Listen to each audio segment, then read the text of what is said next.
A lot of this isn't going to make sense to you, and I'm sorry about that. I'm just going to start at the beginning, with the house.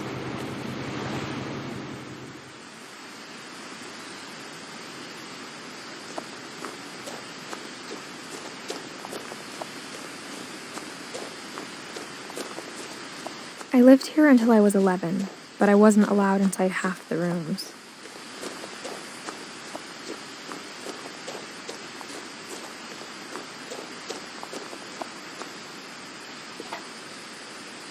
Inside the mailbox were bills from 7 years ago, marked urgent, open immediately.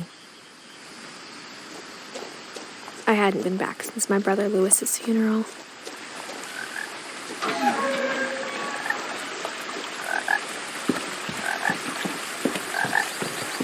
In her will, my mother left me a key, but didn't tell me what it unlocked.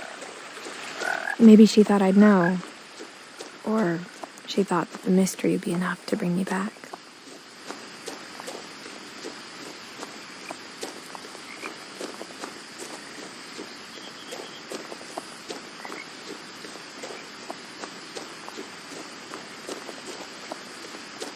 No one had driven this way in a long time, but I saw a few hoof prints.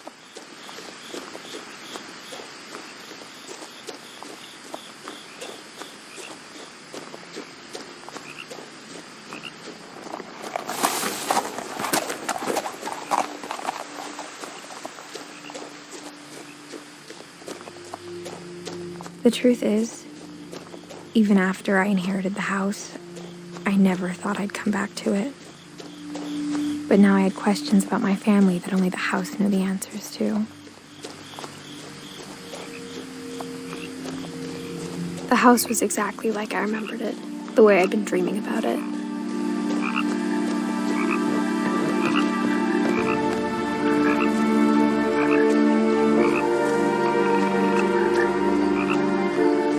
As a child, the house made me uncomfortable in a way I couldn't put into words.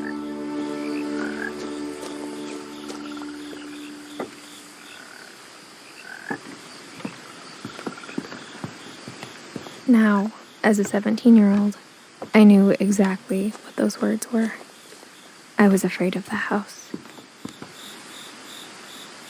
I hoped the key might unlock the front door. It didn't.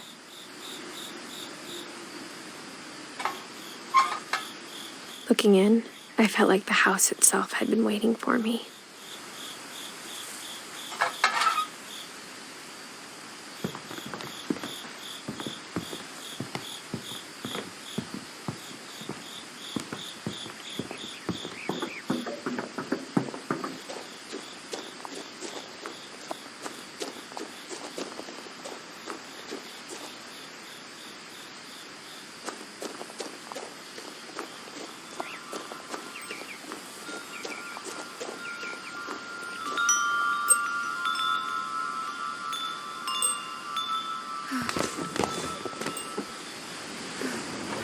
Crawling through the doggy door used to be a lot easier when I was 11.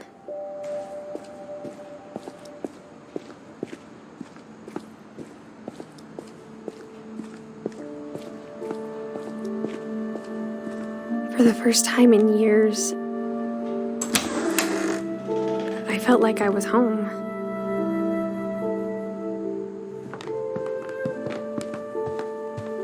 The table was still a wreck from the night we left.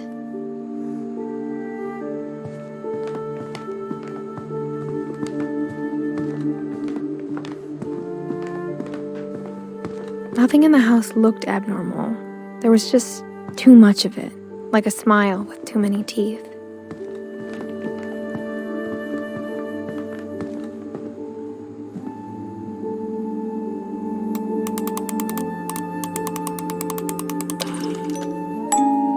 Great-Grandpa Sven built a music box for Barbara, along with the rest of the house. Mom always told me to stay out of the basement, so I wasn't too surprised when the key didn't fit.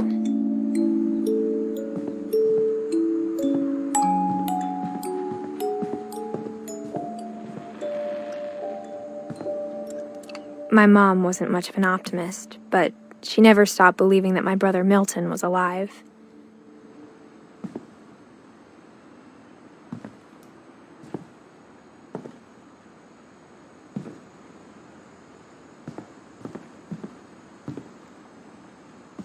After Milton disappeared, Mom sealed up all the bedrooms. Then Edie retaliated and drilled peepholes.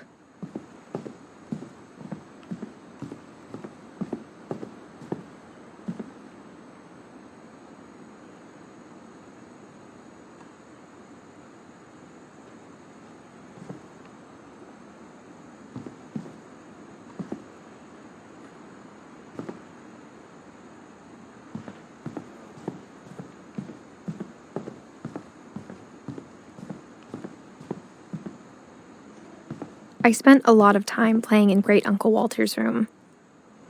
I think my mom sometimes regretted not sealing it up.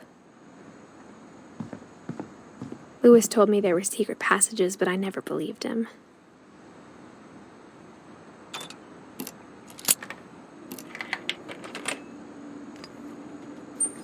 Turns out, my mom was really good at keeping secrets. Now it was time to find out what my mom had been afraid of.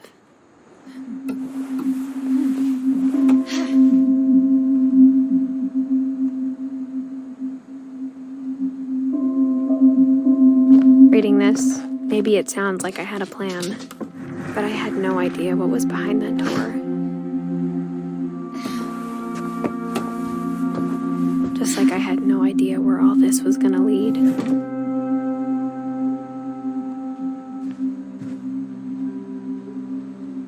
I grew up looking at Molly's room through the peephole.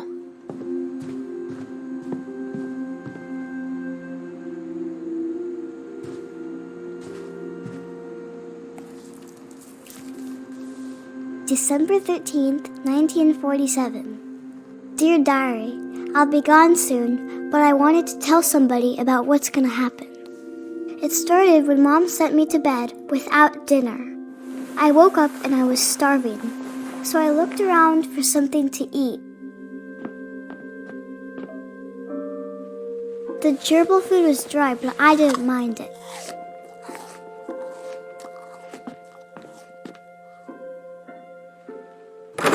Mom, can I come out now? Sweetheart, it's late. Go to sleep.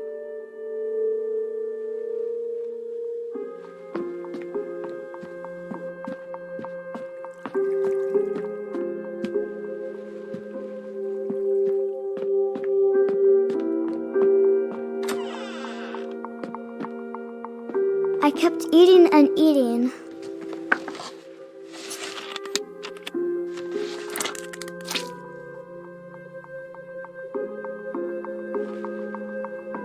I ate a lot of things that night.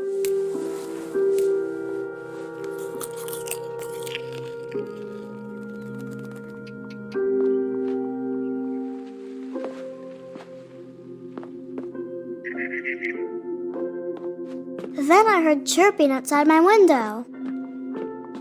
It was a barn swallow going back to her nest. I reached out for her.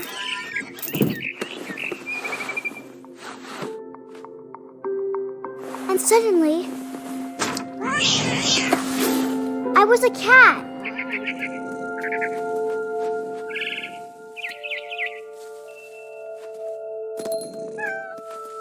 I tried to be quiet, but the bird was really scared.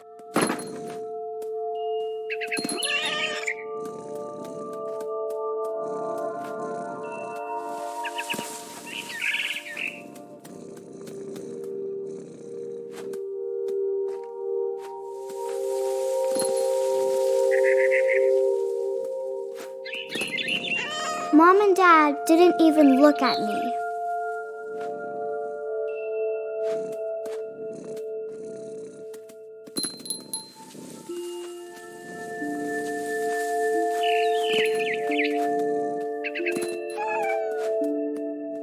I jumped and I almost got her.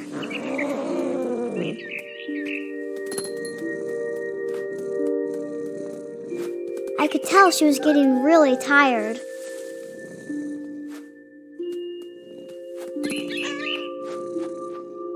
Now I was up in the big tree. I promised Dad I wouldn't climb it anymore. All I cared about was eating that mama bird.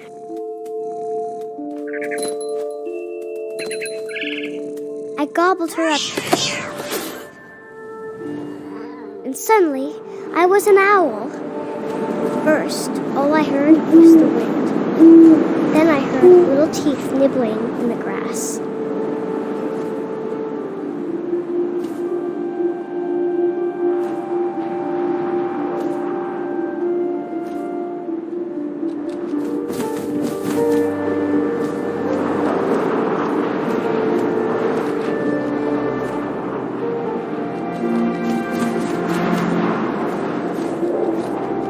Rabbits.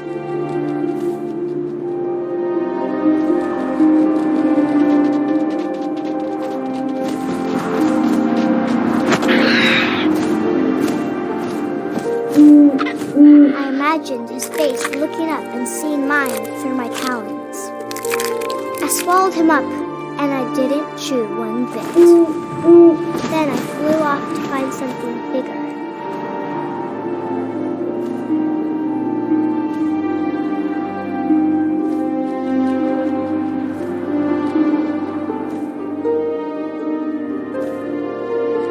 A mama rabbit.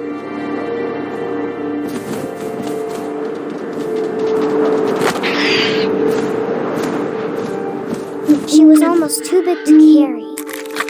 I started choking, but I couldn't stop eating. And suddenly, I was a shark.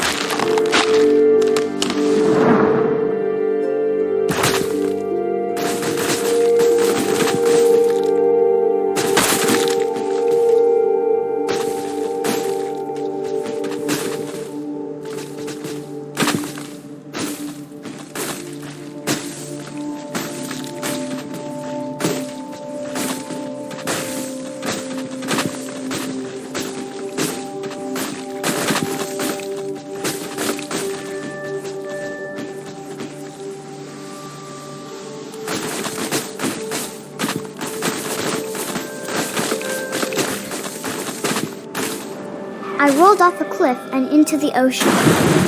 Now, I was hungrier than ever.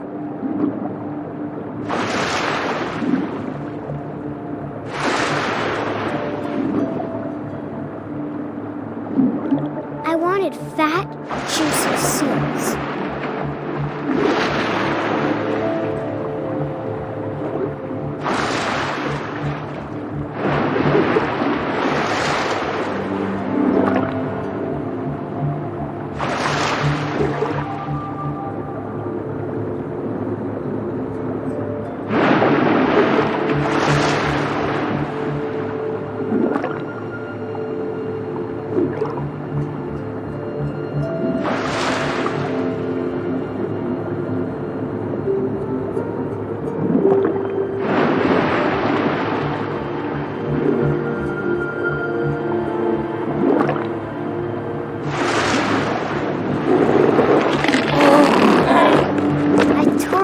Flipper, and it tasted really good.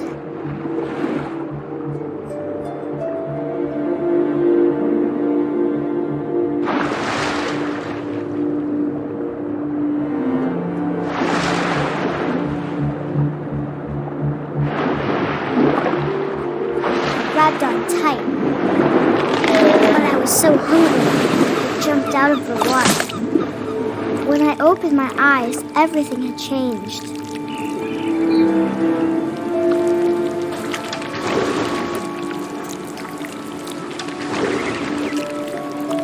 Now I was a monster, and I smelled people everywhere.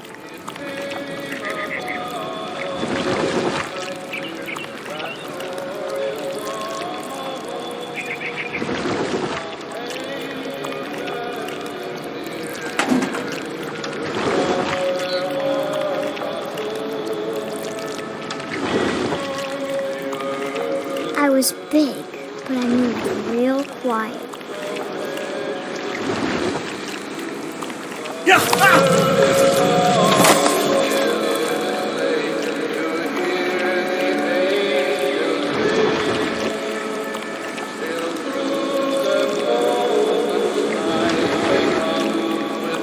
I wanted to stop, but also I didn't. Drunken sailor, what's the drunken sailor?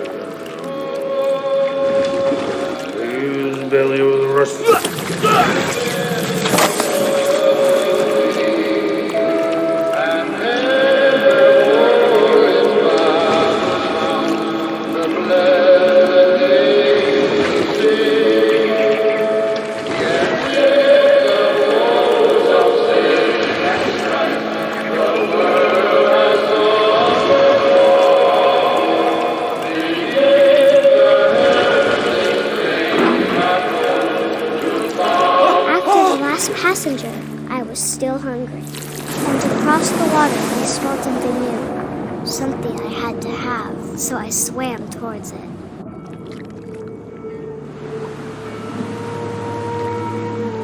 I slithered onto the sand, and the good smell went into an old pipe.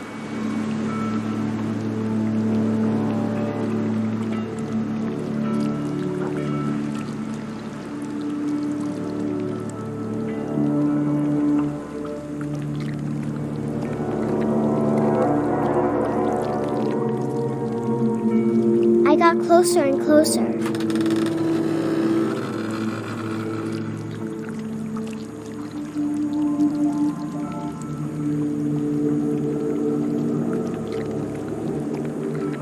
All my stomach started growling. And suddenly, I was me again. I held my breath for a long time, but I couldn't hear anything. I think it's waiting for me to fall asleep. But it's not going to wait much longer. It needs to feed, and we both know I will be delicious.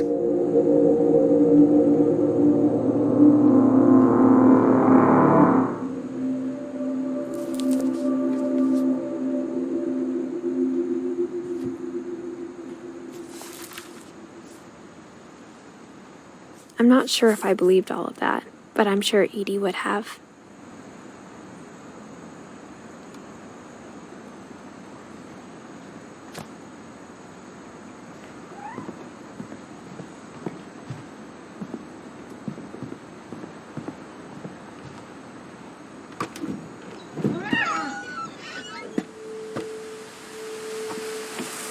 This will be obvious later, but my mom never told me any of these stories.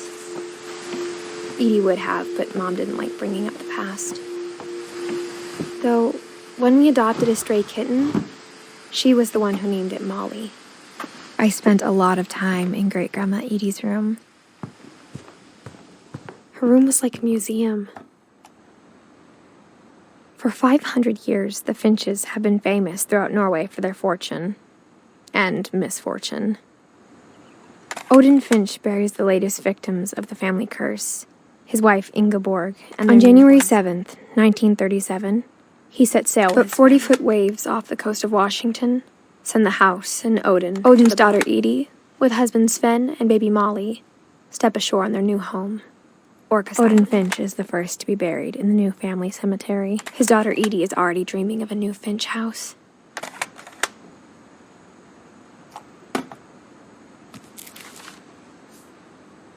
Whatever's wrong with this family, it goes back a long ways.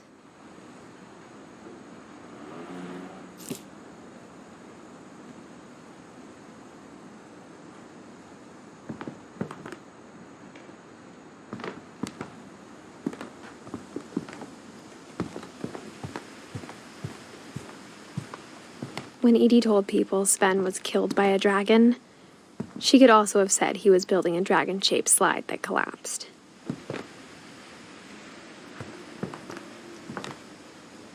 She could have, but she didn't.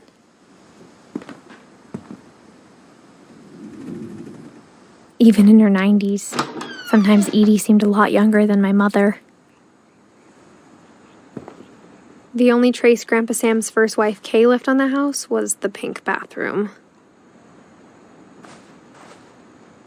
It was a pretty big trace.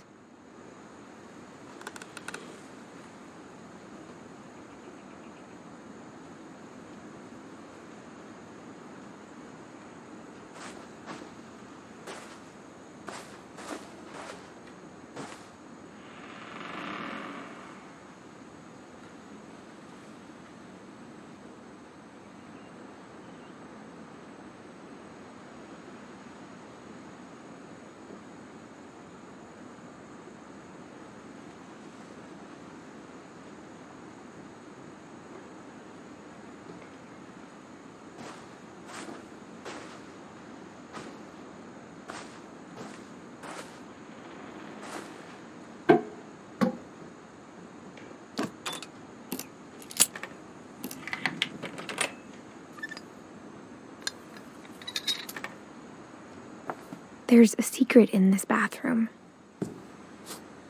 It's in the last place you would look. It isn't in the cupboard. It's hidden in this book.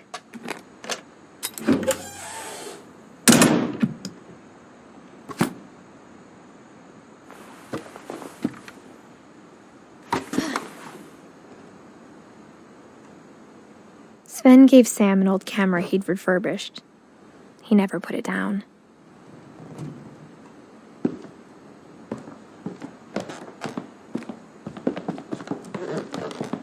From the paintings on the wall, it was clear my brother Milton had been here before me.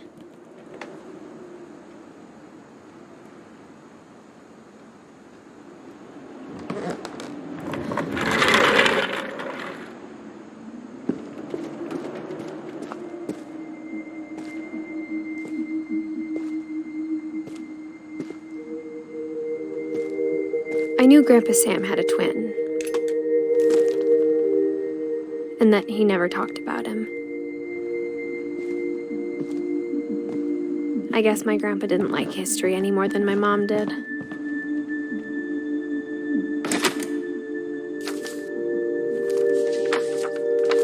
How I Want to Remember My Brother by Sam Finch. The thing I remember is that when he made up his mind, that was it. My brother said he'd die before he ate another mushroom, and he did.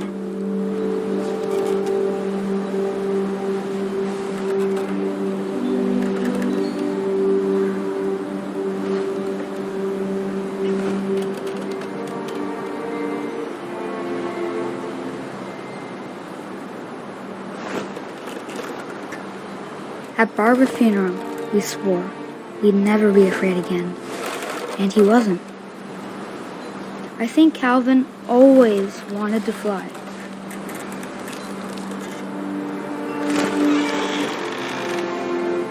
Sam! Calvin! Dinner's ready! Coming! But that day, he finally made up his mind to do it. I told him going around was impossible. Maybe if I hadn't said that,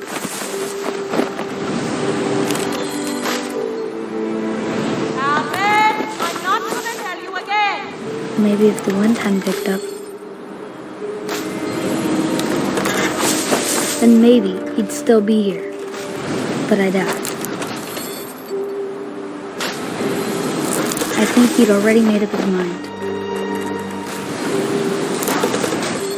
That's what I want to remember about my brother.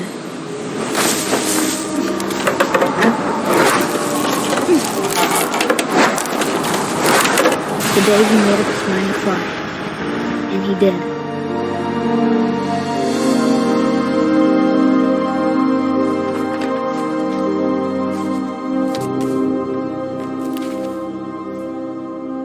Calvin's story felt strangely familiar. When I was younger, I remember trying to do the exact same thing.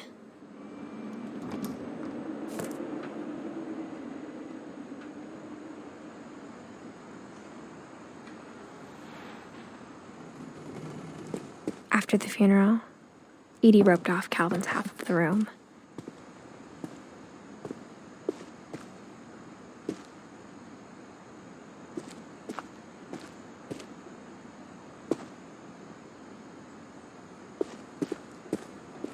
Mom said Grandpa Sam enlisted at 18 and never set foot in the room again.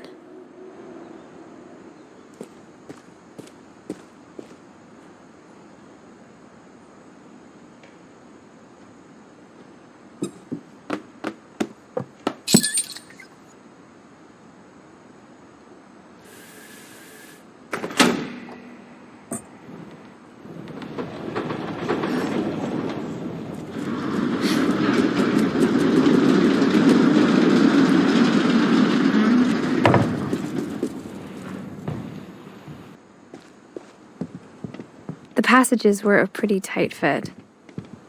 They'd obviously been built for smaller hands and bellies.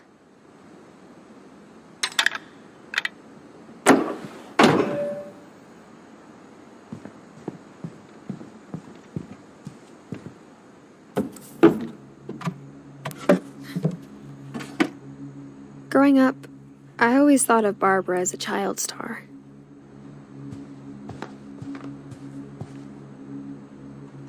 I never thought about how hard it must have been for her afterwards.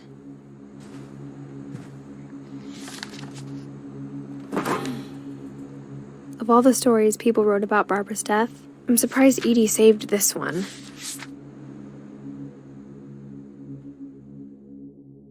Old Jack here with another ghastly tale inspired by America's most unfortunate family. I'm calling it The Surprise Ending of Barbara Finch. As a child star, Barbara was famous for her scream. Now at 16, she was all washed up.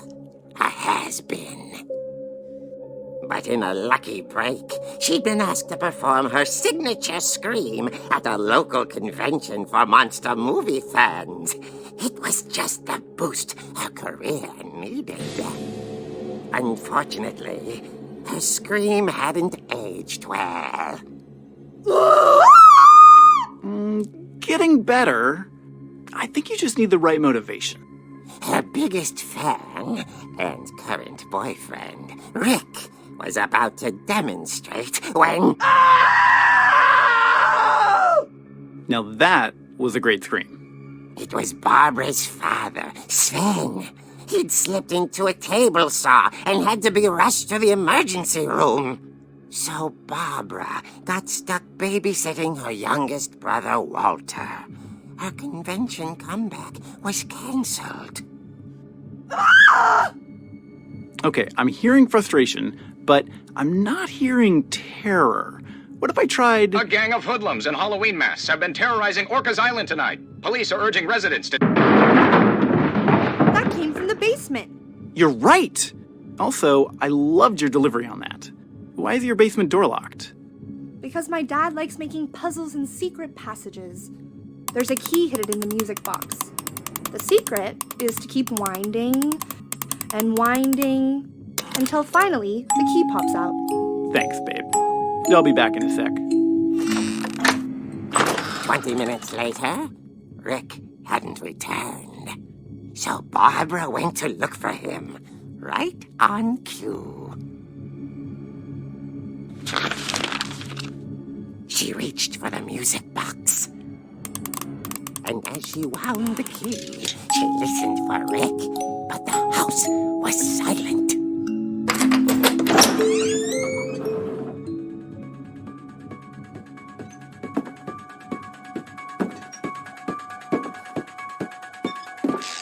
She found Rick's crutch and imagined the worst.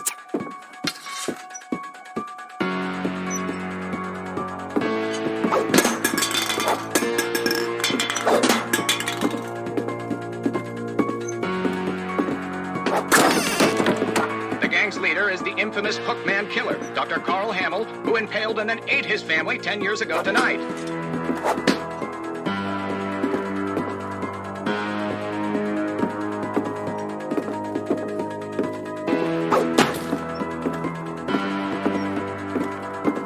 The old fridge rattled and grew still.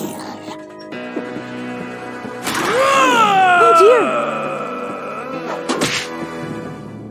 Oh! Rick?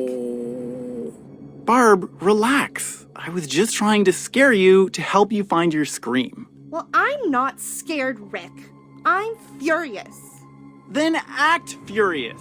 All I'm getting from you now is that you're hurt and confused and She threw him out, but she kept a little something to remember him by.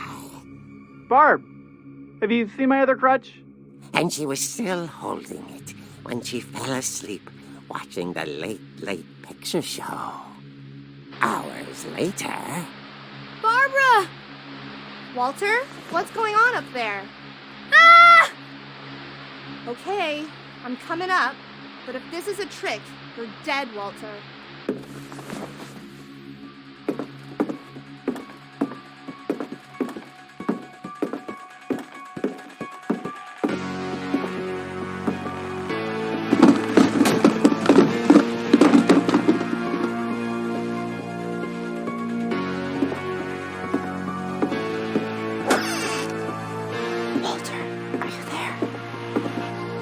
Walter had vanished, but his bedside radio was still on. Orcas Island police describe the man as 6 feet tall, with a steel hook for a hand. Residents are urged to lock all doors and windows and notify the police of any suspicious activity. Barbara turned, saw the hook man, and was speechless. He was quite smashing.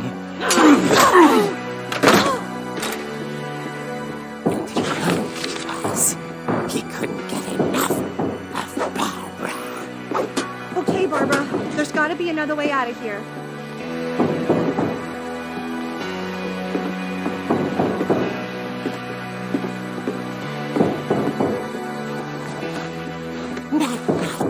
She played her part beautifully.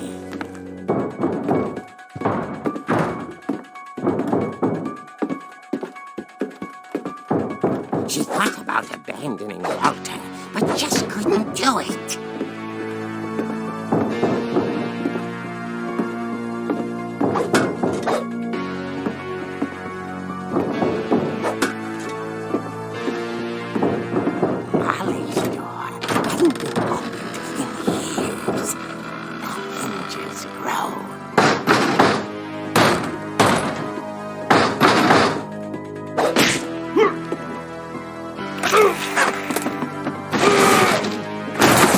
Wasn't moving, but she sensed the story might not be over yet.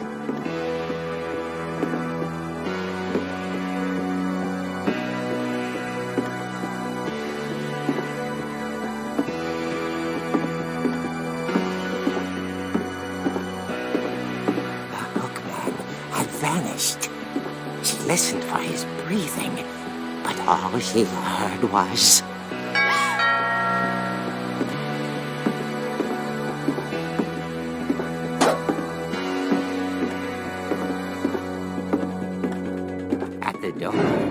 She heard whispering. It was coming from inside the house.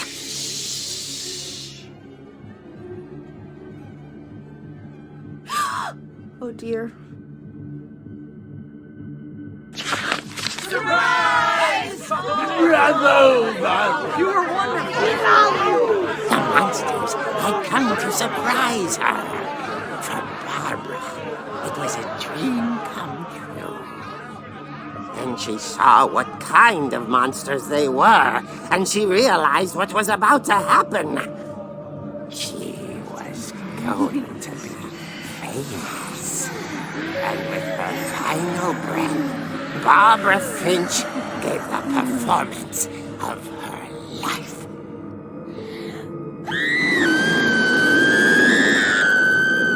I wasn't there myself, but I hear Barbara was magnificent. Poor girl. She had a taste for stardom. But unfortunately, so did her fans. Of course, the police blamed it all on poor Rick, who disappeared the same night. And little Walter? Hiding under his bed the whole time. He took it all pretty hard, but that's another story. As for Barbara, tucked inside the music box was all they ever found of her. Her ear. Now that's what I call a real eerie tale.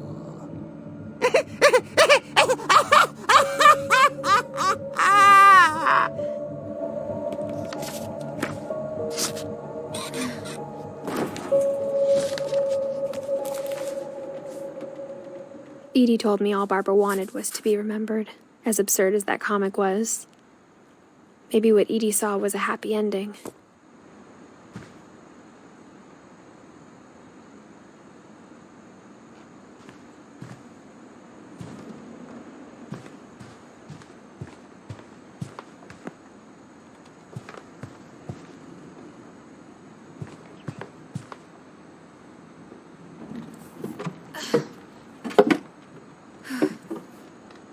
I guess now I know why Mom didn't like me playing with the music box.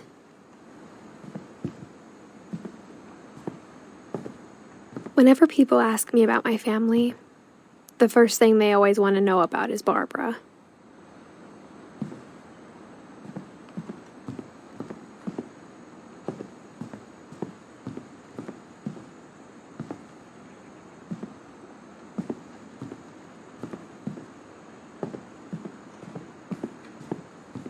It's funny.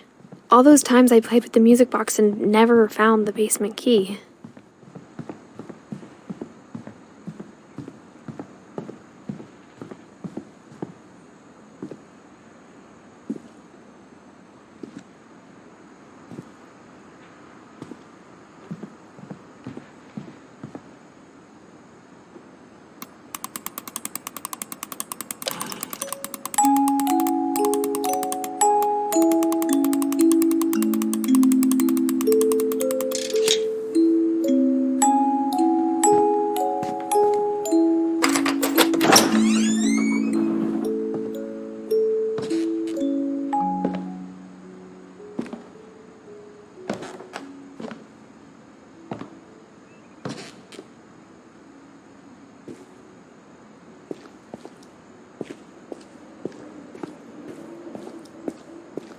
Mom said the basement was off limits, unless I wanted another tetanus shot.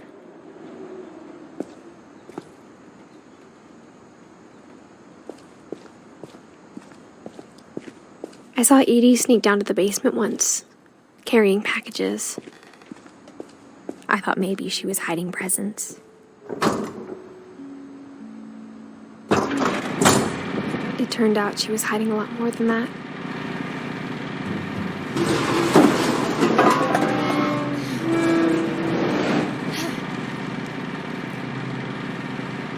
I remember asking Mom once about where Walter had gone. She said after Barbara died, he got as far away as he could. If there's a pattern in all these stories, I think it's that none of us has gotten very far.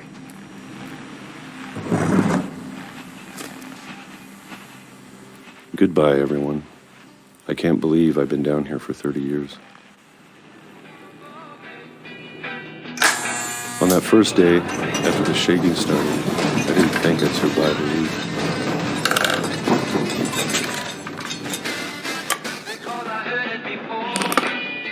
But after a few days, I settled into a routine.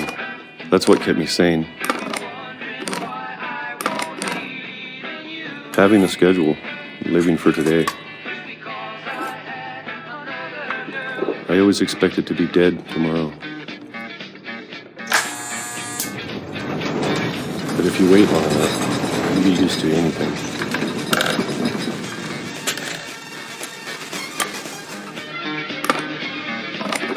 Even a monster on the other side of the door starts to feel normal.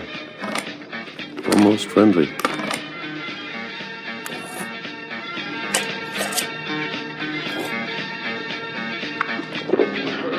And then one day, everything just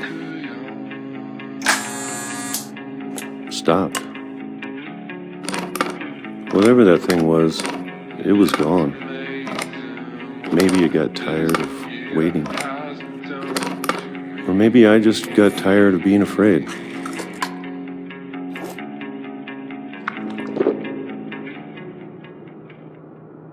It's been a week now, the longest in 30 years. I'm done waiting. I have to leave while I still can.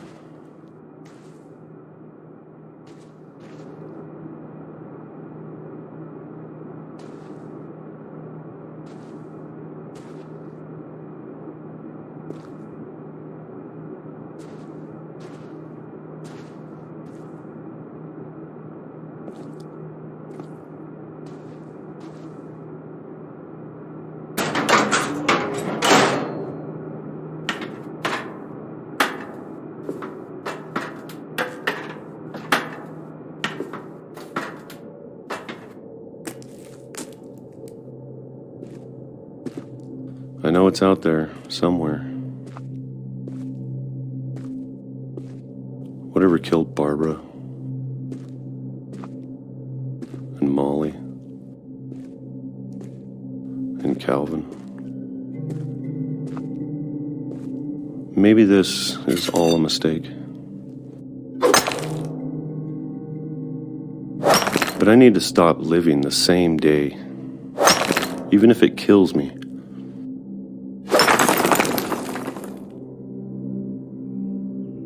Whatever's out there, I want you to know I'm ready for it.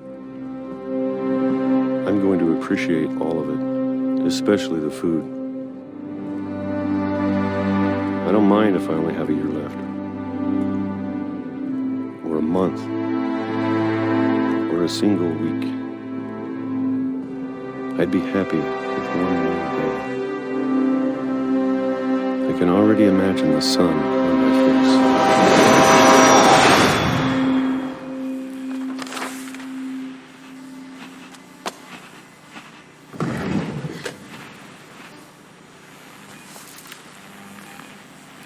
Walter died when I was 6. I can't believe my mom never told me he was down here. I'm sure my mom was trying to protect me.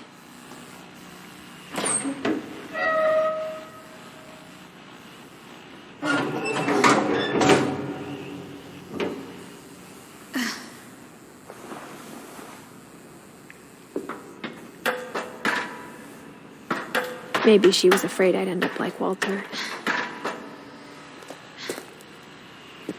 But if she never told me about an uncle under the house, I can only imagine what else she was hiding. I don't want to make the same mistakes she made, trying to bury something that's still alive.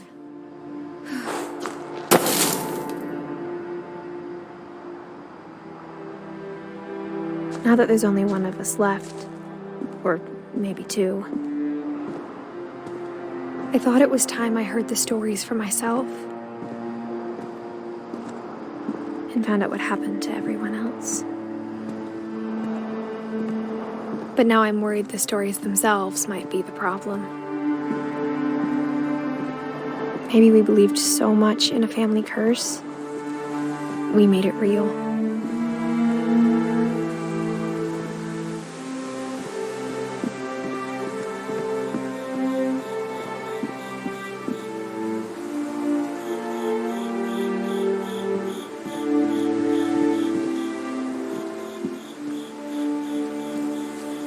I don't know if I should even be writing this.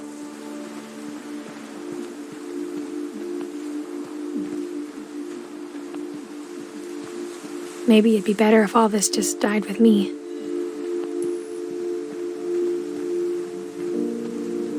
But I thought you should know about your family.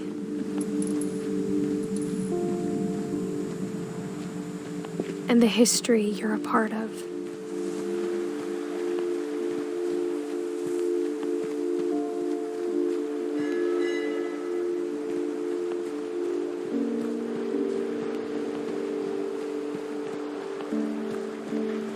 Though to be honest, I feel as lost as you probably do right now. I think the people in these stories believed them, for what that's worth.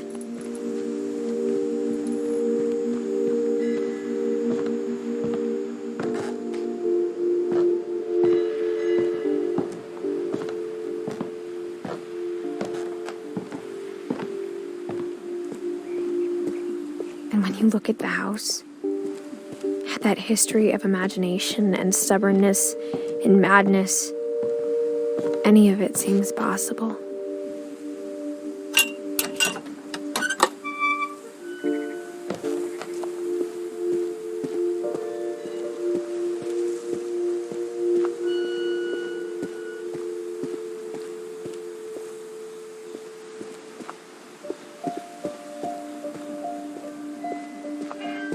I think we've been surrounded by death for so long, we've just gotten used to it.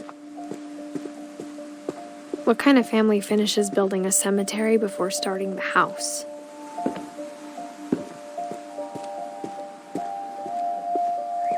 It's embarrassing for me to admit this, but the pet cemetery made me more uncomfortable than the human one. 3 of the gerbils are mine, and too had been my fault. Sven built the house, but it was Edie who designed the cemetery.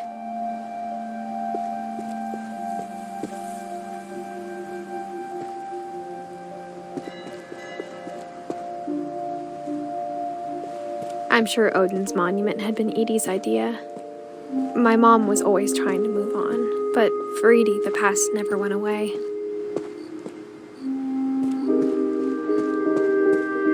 She could see it poking out of the water at low tide.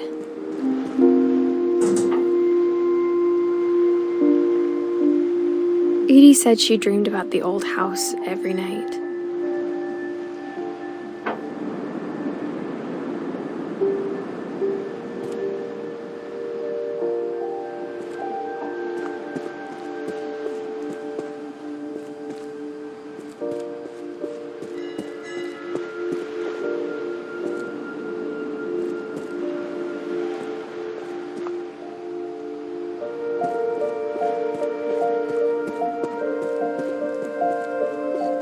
Edie's side was always easier for me to understand.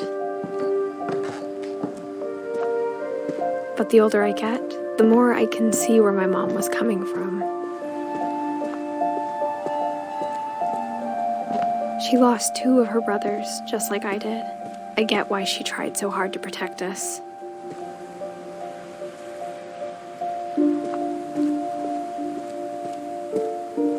There's so many things I wish I could ask my mom now. Part of me thinks this is what she wanted all along. For me to come back someday and find everything out for myself.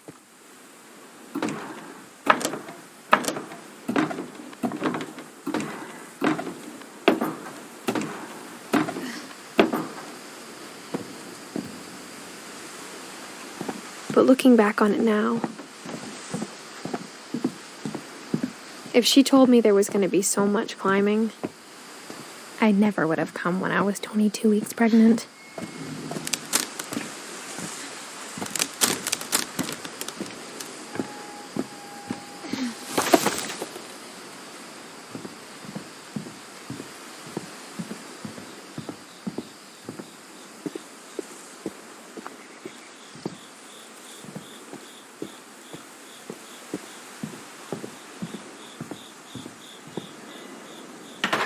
I never met Grandpa Sam, but I think he and my mom had a lot in common.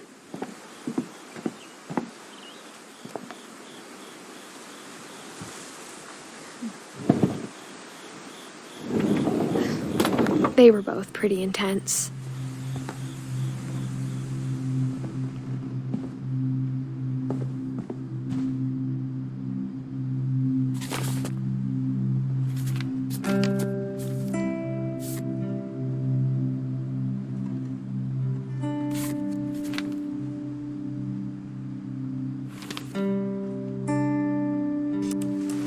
Dawn, I promise, you'll never forget this weekend. Yes, sir.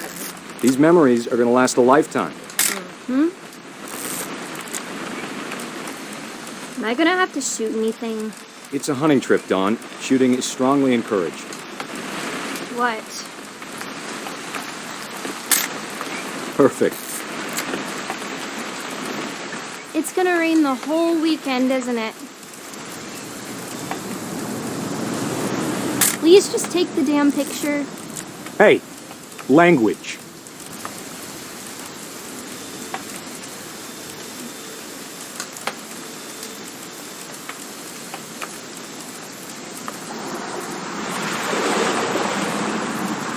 Did you want to get a picture of me or what? I will never forget this weekend, Dad. That's the spirit. Okay, got it. I'm gonna take some pictures, okay? Just be careful. The camera's older than you are. Aw.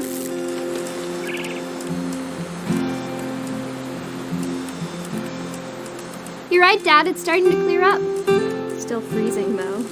Definitely should not have drunk all that coffee. Hey! That's a keeper. I'm just saying, I'm not always gonna be here, Dawn. You'll need to remember this stuff, if you want to survive. I'll be fine, Dad. You know who else thought he was gonna be fine? Some guy who died. Dawn, I'm being serious. I know, Dad. You're always serious. Doesn't being out here make you want to chill out? Well, to tell you the truth, I haven't been out here in 20 years.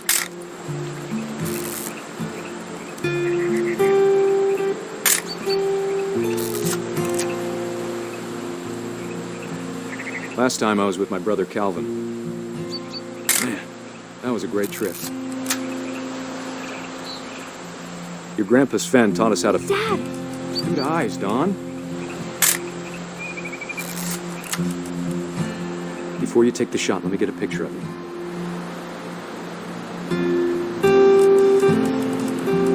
Dad, I...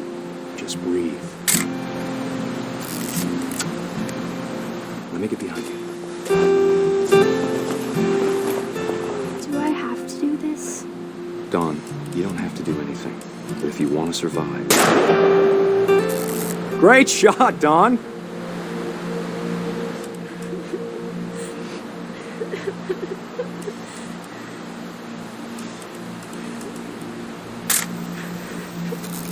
I'm proud of you, Dawn. Always remember that, okay?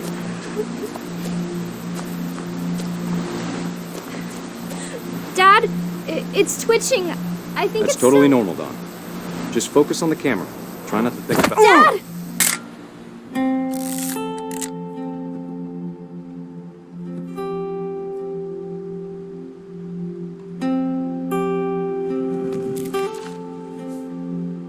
Of all these stories, that's the one I wish most that my mom had told me.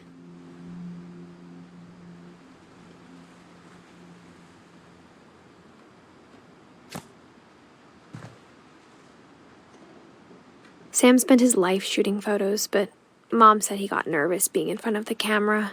I guess we're all afraid of something.